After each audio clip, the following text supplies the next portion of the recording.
Doctor తాటికాయల భోజన్న గారు SRR degree కళాశాలలో assistant ప్రొఫెసర్గా పనిచేస్తారు.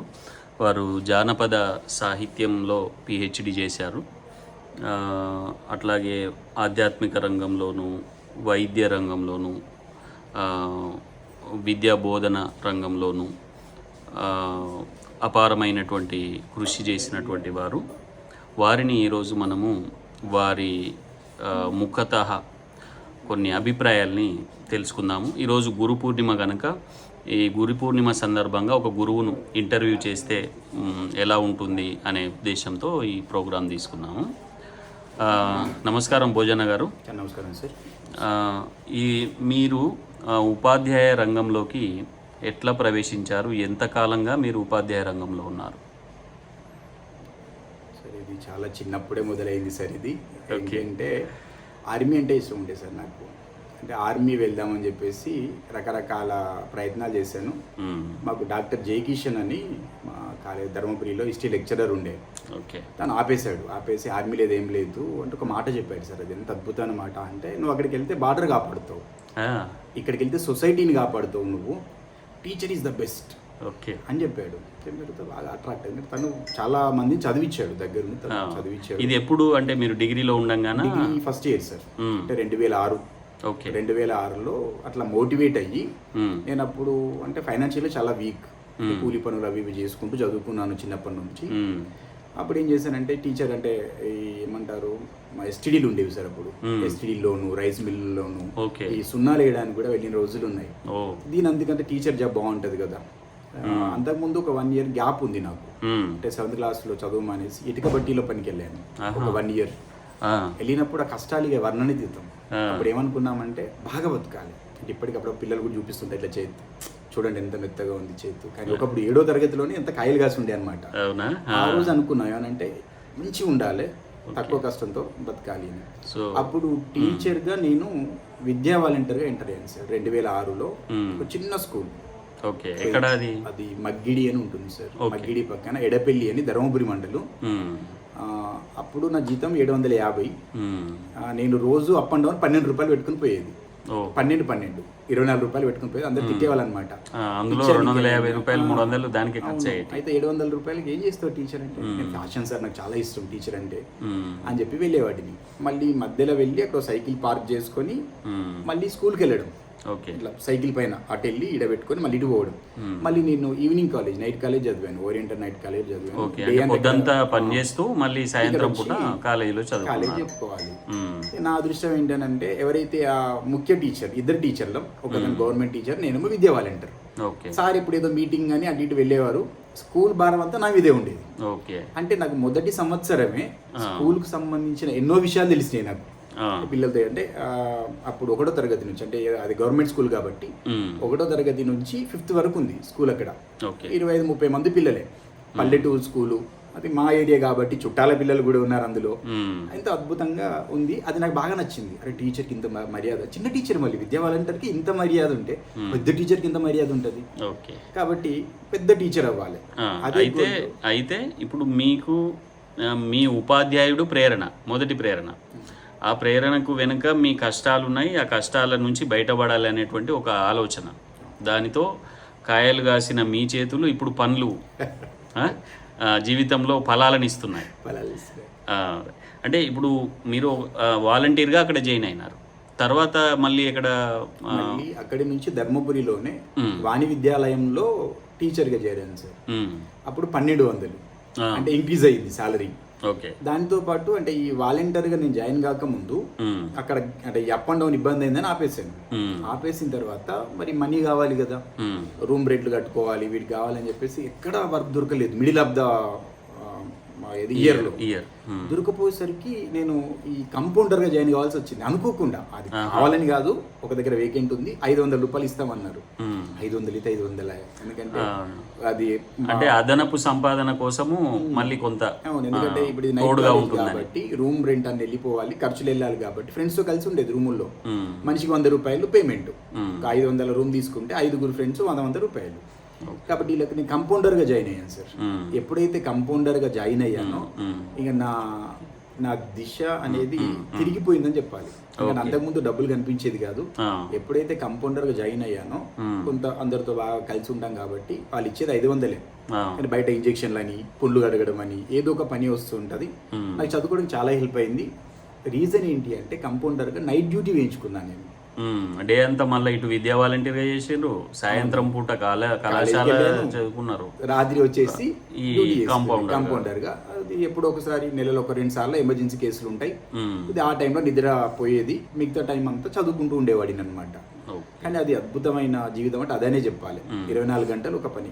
ఓకే, అయితే ఇప్పుడు ఇట్లా మీరు ఒక వృత్తితో పాటు మరొక అదనపు వృత్తిని కూడా నేర్చుకున్నారు, మీ కష్టాలను కొంత తగ్గించుకునే ప్రయత్నం చేసినారు. అయితే ఇప్పుడు మీకు మొదట ఒక గురువు గారు మిమ్మల్ని ప్రోత్సహించినారన్నారు. మరి ఆ తర్వాత ఇంకెవరైనా మీ మీద గురువుల ప్రభావం ఉందా? ఇంకెవరు మీ జీవితంలో ప్రభావితం చేసిన గురువు? చాలా మంది ఉంది సార్. అంటే మనము చిన్నప్పటి నుంచి అంటే ఇప్పుడు చెప్పిన సార్ కంటే, జయకిషన్ గారి కంటే ముందే స్కూల్లో ఉన్నప్పుడు పిల్లాడు ఫస్ట్ అట్రాక్ట్ అయ్యేది టీచర్కే. అంటే పేరెంట్స్ కన్నా అవుతాడా కాదా అని చెప్పలేదు. తండ్రి బెదిరిస్తాడు, తల్లి పైన ఏదో కంప్లైంట్ ఉంటాయి, కానీ గురువుకి చాలా అట్రాక్ట్ అవుతాడు. నేను రామచంద్ర రావు అని చెప్పేసి చాలా ఓల్డ్ వ్యక్తి, ధోతి కట్టుకుని వచ్చేవాడు, తుంగూరు స్కూల్లో చెప్పేవాడు. అప్పుడు బడి దొంగని బాగా అప్పుడప్పుడే వెళ్ళగానే ప్రేమగా మాట్లాడుతూ దగ్గర కొట్టేవాడు కాదు, అద్భుతంగా చూసుకునేది. ఆయన అంటే ఎంత ఇష్టం అంటే అతను బతుకున్నన్ని రోజులు ఎప్పుడు వెళ్ళి కలిసేది సార్ని. అది మర్చిపోయాడు. నువ్వు ఇంకా గుర్తున్నానా నీకు, నేను మిమ్మల్ని మర్చిపోతామా సార్ అని అతను ఒకడు. గంగుల్ సార్ అని ఒకతను ఉండేవాడు, గోండి కమ్యూనిటీ నుంచి. అంటే గోండి కమ్యూనిటీలో చదవడమే తక్కువ ఆ రోజులలో. ఆయన చదివి టీటీసీ ద్వారా టీచర్ అయ్యాడు. ఎంత సౌమ్యంగా ఉండేవాడంటే, అంటే బెదిరించే వాళ్ళ లేదంటే సౌమ్యంగా ఉండే టీచర్లు ఇష్టపడి, సౌమ్యంగా ఉండే టీచర్లు ఎవరికైనా నచ్చుతారు. అవును కదా. ఎంత సౌమ్యం అంటే అంత బాగా చూసుకునేది. అంటే చిన్నప్పుడు అయితే రామచంద్రరావు గారు, గంగుల్ గారు. తర్వాత డిగ్రీకి వచ్చిన తర్వాత ఇక్కడ నైట్ కాలేజ్, ఈవినింగ్ కాలేజ్లో చేరాం కదా, అక్కడ సుధాకర్ సార్ అని ఉండేవాడు. ఎంత సౌమ్యుడు అంటే అసలు అతను నడుస్తున్నా, అతను మాట్లాడుతున్నా అద్భుతంగా ఉండేది. ఒకటి అప్పుడున్న నా కష్టాలకి ఎవరు చెల్లించారో లేదో నాకు తెలియదు, కానీ సుధాకర్ గారు నా పరిస్థితి తెలుసు. బాగా చదువుతూ కవితలు రాసుకుంటూ చూపించడాలు, ఒక బంధం ఉంది మా ఇద్దరి మధ్యన. ఫీజు డేట్ అయిపోతుంది కానీ కట్టలేదు. ఏంటి అని అంటే చెప్పాను సార్ ఇది పరిస్థితి అంటే, అవునా అంటే ఇటు చదువు చెప్పడంలోను అంటే బెదిరించడంలో కూడా సౌమ్యంగా, అట్లా కాదు చెయ్యొద్దు నాన్న, ఎలా కాదు అంటే గట్టిగా చెప్పొచ్చు, కానీ ఒక మార్ధవ ధ్వనితో చెప్పేవాడు. అంటే మీ గురువులు మిమ్మల్ని ఆకర్షించడానికి కారణం ఒకటేమో మిమ్మల్ని మంచిగా చాలా ఆత్మీయంగా మిమ్మల్ని చేరదీయడము, మరొకటి మీకు కొంత ఆర్థికంగా ఏదైనా సమస్యలు ఉన్నప్పుడు వాటిని తీర్చడం, ఇట్లాంటివి చేసినారు. ఓకే, అంటే ఇప్పుడు ఆ గురువుల ప్రోత్సాహమే మిమ్మల్ని ఇక్కడ దాకా తీసుకొచ్చింది అనుకుంటాను. అయితే మామూలుగానే ఒక గురువు అంటే ఇట్లా ఉండాలి అని, ఇప్పుడు మీరు ఒక గురువు అయినారు కదా, ఎట్లా ఉండాలంటారు? గురువు ఎలా ఉండాలి? గురువు అనే వ్యక్తి రోల్ మోడల్, ఒక హీరో.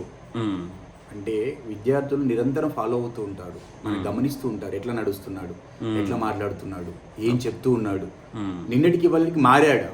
మనం పిల్లాడిని చెక్ చేస్తాం కదా, మనకంటే ఎక్కువ పిల్లలు మనల్ని చెక్ చేస్తారు. నిన్న పాఠం అట్లనే చెప్తాడా, ఇలా పాఠం అట్లనే చెప్తాడా. ఒకవేళ తేడా ఉందనుకోండి ఫాలో అవుతారు. సార్ నిన్న కష్టపడ్డాడు బాగానే కాబట్టి అడుగుతాడు. కాబట్టి సబ్జెక్ట్ అంటే ఎక్స్పర్టైజ్ ఇది మీరు అనేది, సబ్జెక్ట్లో సబ్జెక్ట్లోనూ ఎక్స్పర్ట్గా ఉండాలి, ప్రవర్తనలో ఉండాలి, మానవత్వంలో ఉండాలి, పిల్లలతో ఉండే కలివిడితనం అంటారు చూడండి. ఎందుకంటే ఇప్పుడు మనం చిన్న పిల్లలతో ఒక రకంగా ఉంటాం, ఇప్పుడు డిగ్రీ పీజీ లెవెల్ ఇక్కడ ఒక మిత్రత్వ భావం లాగా ఉండాల్సి వస్తుంది. పెద్ద పిల్లలు వీళ్ళందరూ చెప్పనీకి ఉండదు, రకరకాల సమస్యలు ఉంటాయి. కాబట్టి వాళ్ళ సమస్యలు మనకు చెప్పుకునేలాగా ఒక స్నేహితుడిలాగా, మళ్ళీ మొత్తం స్నేహం కాదు, మళ్ళీ అవసరం వచ్చినప్పుడు కటువుగాను, కొన్నిసార్లు మిత్రుడుగాను. నిజమే. మరి ఈనాటి శిష్యుల పరిస్థితి ఎట్లా ఉంది? ఇప్పుడు ఇప్పటి శిష్యుల్ని అంటే చాలా ఇప్పుడు బయట చూసినట్టయితే ఈ జనరేషన్ అంతా ఒక రకంగా ఉంది అనే మాట వినబడుతున్నది కదా. ఇప్పటి మీకున్న శిష్యులు మీ మాటను వింటున్నారా? అద్భుతంగా వింటున్నారు సార్. పెద్ద పెద్ద శిష్యులు, మళ్ళీ చిన్న చిన్న శిష్యులు కూడా లేదు, నాకంటే పెద్ద శిష్యులు ఉన్నారు. ఎందుకంటే నేను ఇక్కడ ఒక విషయం చెప్పాలి మీకు. నేను డిగ్రీ చేసిన తర్వాత పీజీకి హైదరాబాద్ యూనివర్సిటీ వెళ్ళాను. వెళ్ళినాక మళ్ళీ రిటర్న్ వచ్చి సరే పెళ్లి చేసుకున్నాను. ఏదో కొన్ని కారణాల వల్ల నేను చెప్పిన కాలేజీలోనే నేను జాయిన్ అయ్యాను.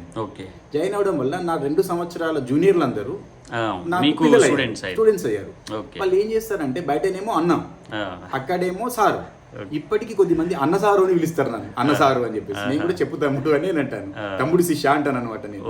అంటే ఇలాంటి పెద్ద పెద్ద పిల్లలు అంటే గురువు గనక ఖచ్చితత్వాన్ని పాటిస్తే, అంటే కొంత అతని కమాండింగ్ వ్యక్తిత్వం ఉంటే 100% ఎంత వయసున్నా, ఎంత లావుగా ఉన్నా, ఎట్లా ఉన్నా ఖచ్చితంగా పిల్లలు వింటారు. పిల్లలు వినరు అనడానికి లేదు. వాళ్ళకి తెలుసు, అంటే సబ్జెక్ట్ ఓరియంటెడ్ టీచర్ దగ్గర ఎట్లుండాలో తెలుసు, సబ్జెక్ట్ లేని వాళ్ళ దగ్గర ఎట్లుండాలో కూడా తెలుసు వాళ్ళకి, పిల్లలకి. అంటే గురువు యొక్క ప్రభావము, గురువు యొక్క ప్రవర్తన, గురువు యొక్క సబ్జెక్ట్ ఎక్స్పర్టైజ్, ఇవి వయసుతో నిమిత్తం లేకుండానే అతని గౌరవాన్ని తెచ్చిపెడతాయి. బాగుంది. అయితే నిజంగానే ఒక గురువు ఎప్పుడు సంతృప్తిగా ఉంటాడు? ఇప్పుడు శిష్యులు ఉన్నారు, ఎంతమంది, 100 మంది ఉండొచ్చు, చదువుకున్నారు. ఎప్పుడు మీరు శిష్యులను చూసి ఆనందించిన రోజులు ఉన్నాయా? అట్లాంటివి ఎట్లాంటి సమయంలో మీకు అట్లాంటి సంతృప్తి కలిగింది? మీకు ఎప్పుడైనా కలిగిందా అట్లాంటి? అయితే ఎవరైనా చెప్తే టీచర్ మా పిల్లాడు ఐఏఎస్ అయ్యాడు, ఇట్లా అయ్యాడు అని చెప్తే ఆనందపడతారేమో, కానీ నాకు అనుభవం ఏంటి అంటే, మానసికంగా ఒక విద్యార్థి కనుక పెరుగుదల జరిగితే అది నాకు చాలా ఆనందించే విషయం. మానసికంగా ఎదగాలి. సరే, ఈ అధికారంగా ఎదగడము లేదా జాబుల పరంగా ఎదగడం పక్కన పెడితే, నాకు వచ్చిన అనుభవం ఏంటి అంటే, నేను 2014లో గ్రూప్ 2 కోచింగ్లో ఉన్నాను, హైదరాబాద్ ఆర్సీ రెడ్డిలో తీసుకుంటున్నాను. చాలా క్రిటికల్ పొజిషన్. సింగిల్గా ఉన్నాను, మ్యారేజ్ చేసుకున్నాను, సింగిల్గా ఉన్నాను. ఒకానొక టైంలో ఎక్కడికి వెళ్ళానంటే, ఇంకా చాలా ఇంకా జీవితం అనుకునే దాకా వెళ్ళినా. అనుకోకుండా ఒక స్టూడెంట్ నా ఇంటర్మీడియట్లో అక్కడ ఇది ఓరియంటల్ డిగ్రీ కాలేజ్లో మళ్ళీ చెప్పాను కదా, వాళ్ళకి ఫోన్ చేశాను, అనుకోకుండా చేసినప్పుడు. క్లోజ్ ఉంటారు వాళ్ళ ఇంట్లో, నన్ను ఒక కుటుంబ సభ్యుడిగా చూసుకుంటారు. మామయ్య అని పిలుస్తుంది అమ్మాయి. తను ఏం చేసింది అంటే, నేను మాట్లాడుతుంటే చెప్పిన, అమ్మాయి ఇట్లా వస్తుంది, థాట్స్ ఇట్లా వస్తున్నాయి, ఒంటరిగా అనిపిస్తుంది ఏదో అన్న తర్వాత, నేను చెప్పిన మాటలు నాకే చెప్పింది తను. మీరు చెప్పిన మాటలకు మీరు ఇన్స్పైర్ అయ్యారు, మర్చిపోతున్నారు, మీరెందుకు ఇట్లా అవుతున్నారని నా మాటలు నాకే చెప్పి నన్ను ఇన్స్పైర్ చేసింది. నాకు అనిపించింది, ఓ మనం చేసింది ఎప్పుడు వృధా కాదు. నాకు అమ్మాయి ఏం చేస్తుందో ఏం లేదు, ఇంట్లో పెళ్లి చేసుకుంది, వాళ్ళ ఇంట్లో ఒక హౌస్ వైఫ్ గా ఉంది అమ్మాయి. కానీ తను చెప్పిన మాటలు నాకు ఎంత ఇన్స్పైర్ చేశాయనంటే, మానసికంగా పరిణతి చెందింది. తన కుటుంబాన్ని తను మేనేజ్ చేసుకోగలుగుతుంది. లక్ష్యాలను చేరలేదో తర్వాత విషయం, కానీ అద్భుతమైన జీవితాన్ని గడిపే పిల్లలు చాలా మంది పిల్లలు ఉన్నారు. అంటే గురువుకే తిరిగి చెప్పే అంత స్థాయికి ఎదగాలి. గురువును మించిన శిష్యులు కావాలంట. ముంచినా కాకూడదు, మించినా కావాలి. గురువుని ముంచినా కాకుండా మించిన శిష్యులు కావాలి. అయితే ఇప్పుడు ఈ రోజులలో టెక్నాలజీ బాగా పెరిగింది, మొత్తం ప్రతిదానికి గూగుల్ గురువు అంటున్నారు. మరి ఈ గూగుల్ గురువు కాలంలో నిజంగానే ఒక గురువుకు తగిన విలువని ఇస్తున్నారా విద్యార్థులు? తప్పకుండా ఇస్తున్నారు సార్. గూగుల్ ఎప్పటికీ టీచర్ను మించిపోలేదు, అది గూగులే. ఇప్పుడు మనం ఏదైనా చాట్ జీపీటీలో చేసి పెట్టినప్పుడు వెంటనే గుర్తుపట్టేస్తున్నారు, ఇది చాట్ జీపీటీ తప్పు, కానీ గురువు గారి తప్పు కాదు. అంటే గురువు చూస్తే తప్పు ఉండదు. చాట్ జీపీటీ అనేది మిషన్, అది తప్పు ఇస్తుంది, ఒప్పు ఇస్తుంది. ఒప్పు ఇచ్చిందని గురువును మించినట్టు కాదు, తప్పు చేసింది అనడానికి లేదు. అది మిషన్. కాబట్టి ఎప్పుడు కూడా గురువును మించి ఏ వ్యవస్థ పోలేదు. ఎందుకంటే ఒకవేళ అట్లా పోయేది ఉంటే ఈరోజు మన పాత గురువుల్ని స్మరించేదే ఉండదు. అంటే పాత గురువుల్ని ఇప్పుడు స్మరిస్తున్నాం, ఇంకా 1,00,000 సంవత్సరాలైనా మనం స్మరిస్తాం. ఎందుకంటే అదొక ఎన్సైక్లోపీడియా. గురువు అనే వ్యక్తి ఎన్సైక్లోపీడియా, తప్పులు లేని ఎన్సైక్లోపీడియా అనాలి దీన్ని. మళ్ళీ చాట్ జీపీటీలో కూడా చాలా తప్పులు వస్తాయి. వాడు ముందే దానిలో ఒక కండిషన్ ఇస్తాడు కదా, ఇది చాట్ జీపీటీ, దీంట్లో వచ్చేటువంటి దాంట్లో నిజాలు అబద్ధాలు ఏమైనా ఉండవచ్చు, కాబట్టి మీరు ఒకసారి క్రాస్ చెక్ చేసుకోండి అని చెప్తారు. కాబట్టి మళ్ళీ గురువుని అడగండి అని ఇండైరెక్ట్ చెప్పినట్టు. కాబట్టి ఎంత ఎక్కడికి పోయినా మళ్ళీ గురువు దగ్గరికి గురువుని ఆశ్రయించాల్సింది ఖచ్చితంగా. అంటే కొన్నాళ్ళు అది ఉంటుంది వ్యామోహం, కొత్తగా వచ్చింది కదా ఇది బాగుందేమో అని వెళ్ళి, లేదు మా గురువు గారే కరెక్ట్ అని చెప్పి మళ్ళీ గురువుకు ఫోన్ చేయడము, గురువు దగ్గర వచ్చి కూర్చోవడము, గురువు చెప్పే మాటలు వినడము ఉంటుంది తప్ప మిషన్స్ అనేవి ఎప్పటికీ మిషన్సే. మిషన్ అనేది ఒక గురువుని మించిపోదు. అయితే ఇప్పుడు ఆధునిక కాలంలో బోధన పద్ధతులు ఇవంతా మారిపోయినాయి. అంటే ఇప్పుడు గురువు కూడా సాంకేతిక విషయాలని సొంతం చేసుకోవాల్సి వస్తుంది. ఆధునిక సాంకేతికతను గురువు కూడా వాడుకోవాల్సి వస్తుంది. ఇట్లా వాడుకోవడము మంచిదే అంటారా? దాని వలన విద్యార్థులకు ప్రయోజనం ఉందా, ఉపాధ్యాయులకు ప్రయోజనం ఉందా? మీరేమనుకుంటారు? గురువు అనే వ్యక్తి నిరంతరం నేర్చుకుంటూ ఉండాలి. అది నేనన్నది కాదు, సర్వేపల్లి రాధాకృష్ణ గారు అంటారు. ఏమనంటే ఒక ఉపాధ్యాయుడు నిరంతరం నేర్చుకుంటూ ఉంటే తప్ప తాను విద్యార్థులకు నేర్పలేడు అంటాడు. ఒక కాలానికి సరిపడా నువ్వు చదివేసినావు, బట్ కాలం మారింది, పద్ధతులు వేరు, ఈనాటి పద్ధతులు ఇప్పటి కాలం మారింది. కాబట్టి మనం డిజిటల్ బోర్డులు వాడుతున్నాము, చాట్ జీపీటీ వాడుతున్నాము, గూగుల్ ని వాడుతున్నాము, ఇది యానిమేషన్ ని వాడుతున్నాము. ఒకవేళ వీటిని కనుక అందుకోకపోతే విద్యార్థులకి మనం దగ్గర కాలేము. ఎందుకు కాలేమంటే గూగుల్ అనేది అట్రాక్ట్ చేస్తుంది, మనం అట్రాక్ట్ చేయబట్టి అంటే మూస పద్ధతిలో మనం పోతున్నాము. మూస పద్ధతి కాకుండా ఈ టెక్నాలజీని మనం వాడుకొని కొద్దిగా మెరుగులు కనుక చేసుకోగలిగితే మన నైపుణ్యము పెరుగుతుంది. విద్యార్థులకి కూడా తెలుసు, ఓ సార్కి ఏం తెలియదురా అనుకోవడానికి లేదు, సార్ కూడా అప్డేట్ లో ఉన్నాడు. అంటే టీచర్ అనేవాడు అప్డేట్ లో ఉండాలి. పేపర్ చదవడం కావచ్చు, ఇంకోటి పిల్లలు చెప్తే తెలుసుకోవడం కావాలి. నాకు తెలియదురా అంటే బాగుండదు. కొద్దిగా కానీ పేపర్ దింపడాలు కావచ్చు, ఇంకా ఈ వచ్చిన లేటెస్ట్ ఏదైతే వస్తుందో వాటిని పట్టుకుంటూ దాని ద్వారా పిల్లలకు అందివ్వాలి. రైట్. ఆధునిక సాంకేతికతను ఉపాధ్యాయుడు వాడుకొని దాన్ని విద్యార్థులకు మరింత మెరుగ్గా బోధించడానికి ఉపయోగించుకోవాలి. బాగుంది. అట్లానే అయితే ఇప్పుడు ఏమంటున్నారంటే ఈ సమాజంలో ఉన్నటువంటి జనరేషన్ అంతా కూడా ఒక రకమైనటువంటి ఒక పద్ధతి లేదు, అంత ఒక క్రమశిక్షణ లేదు, ఇట్లా అంటున్నారు. నిజమేనా? ఇప్పుడు సమాజంలో ఉండే విలువలు బాగా తగ్గిపోయినాయా? దానికి కారణాలు ఏమిటి అనుకుంటున్నారు? అంటే ఒక యువతరంలో ఉండేటువంటి విలువలు గురించి. నాకు తెలిసినంత వరకు అయితే తగ్గలేదు సార్, పెరిగాయి. ఎంత పెరిగాయి అంటే పిల్లలకి చాలా అవేర్నెస్ వచ్చింది. ఎట్లా మాట్లాడాలో వాళ్ళకి తెలుసు, ఎట్లా ప్రవర్తించాలో వాళ్ళకి తెలుసు, ఎక్కడ ప్రవర్తించాలో వాళ్ళకి తెలుసు. ఎక్కడ పోతుంది అంటే నిందించే ఏ వ్యక్తి అయినా నిందించే స్థితిలో ఉండి నిందిస్తున్నాడు. అంటే నీకు ఆ వ్యక్తి గురించి తెలీదు. అంటే బురద నుంచి వచ్చింది కమలం. గుర్తుపట్టడంలో లోపం ఇక్కడ, గుర్తుపట్టడంలోనే లోపం. ఎవ్వరి పని వాళ్ళు చేసుకుంటున్నారు, ఎవ్వరు ఎలా ఉండాలో అలా ఉంటున్నారు. కొంత ఉండొచ్చు, కొంత పాడైంది, కొంత బాగా ఉండొచ్చు, అలా అని మొత్తం ఉంది అని చెప్పలేము. చాలా వరకు మెరుగైన సమాజంలోకే వెళ్ళిపోతున్నాము. పిల్లలు అంటే యూట్యూబ్ వాడడం తప్పు అని అంటున్నాం. నా కూతురు కూడా యూట్యూబ్ వాడుతుంది, ఎన్నో మేలైన విషయాలు యూట్యూబ్ ద్వారా నేర్చుకుంటుంది. తను చెప్తుంది నాకు గూగుల్ తల్లి అని చెప్తుంది, యూట్యూబ్ తల్లి అని చెప్తుంది. మేము కూడా ఏమన్నాం, ఎందుకంటే మేము నేర్పించేది మేము నేర్పిస్తున్నాము, కొంత అది కూడా నేర్పిస్తుంది. చాలా మంది అంటారు చూస్తుంది చెడిపోతారు, మరి మంచి జరుగుతుంది కదా. అంటే మంచి చెడు రెండూ ఉంటాయి. చూసేది ఇంకోటి నేర్పించడంలో, ఇప్పుడు మనం నేర్పించే వాళ్ళం మనకు కరెక్ట్గా ఉంటే ఆ పాడైపోయిందని అనాల్సిన పని లేదు. వాళ్ళు ఎప్పుడూ పాడవరు, మనం పాడు చేస్తాం. అంటే పట్టించుకోకపోతే ఇప్పుడు మీరు అన్నట్టు ఇప్పటి ఆధునిక తరంలో ఉన్న యువతలో కూడా మంచి విలువలు కాపాడుతున్నారు, విలువలకు ఏమీ లోటు లేదు అంటారు. అట్లానే కాకపోతే ఒక ఏంటి ఇప్పుడు ఈ ఏదైతే డిజిటల్ సోషల్ మీడియా ఉందో దానికి అట్రాక్ట్ అవుతున్నారు, కానీ దాని ద్వారా కూడా నేర్చుకుంటున్నారు అంటారు. బాగుంది. అయితే ఒక చివరిగా నేను ఒక ప్రశ్న, ఇప్పుడు మీరు వైద్య వృత్తి చేసినారు, టీచర్గా పనిచేస్తున్నారు, అట్లాగే మీరు ఆధ్యాత్మికంగా మీరు ఎలా ఉండడాన్ని ఇష్టపడతారు?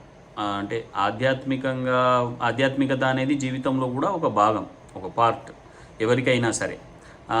దాంట్లో మీరు నమ్మే నమ్మకాలు, విశ్వాసాలు, ఒక మనిషి ఎట్లా ఉంటే అది ఆధ్యాత్మికంగా ఉన్నతి అని అనుకుంటారు?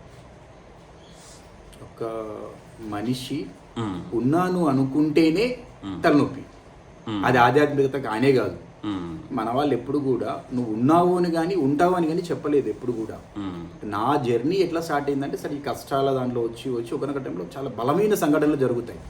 ఆ బలమైన సంఘటనలు జరిగినప్పుడు నాకు అనిపించింది ఒకటే, అంటే ఫస్ట్ నేను ఆధ్యాత్మికతని పట్టుకోలేదు.